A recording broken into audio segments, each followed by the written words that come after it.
国际新闻来看，进前印度一个查某的实习医师互性侵害抬死个抬死，引起印度大规模的抗议。最近伫印度第一大都市面尾，又搁有2个幼囡仔、幼龄园的查某囡仔，互避扫人员性侵害，大批民众抗议瘫痪交通，铁路停驶10点钟才开互通车。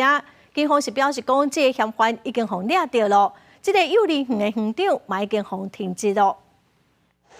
大批民众冲去铁骑路，甲警方发生冲突，互相约了一间，当看到警察用棍仔拍人，伫远的受疑者是用石头回击。缅北高区的巴德拉普尔火车站就安尼无法度运作，民众会遮尔生气，是因为有2名分别才3岁甲4岁查某囡仔伫学校便所互园内清洁工性侵，受害人唔敢去上课，家长发现无啥着，才互规个代志别空。 इसमें जो उनके क्लास टीचर है, प्रिंसिपल है और जो असिस्टेंट है, सबको निलंबित किया गया है। शाला को नोटिस दी गई हुई है और इसके साथ ही मैंने पूरे डिपार्टमेंट को आज यहाँ पे बुलाया है। 警方表示，嫌犯已经被逮捕，这个案会速审速决。铁路官员爱示威民众冷静，互铁路运输恢复正常运作。Kindly help out Central Railway and all the commuters who have been stranded for quite some duration now, and to restore the normal movements of.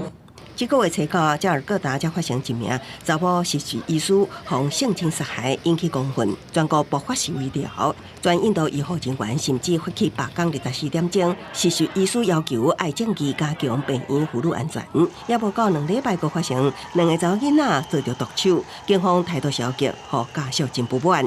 几位负责办案的警察已经互政府下令停职。公司新闻吴伟廉编译。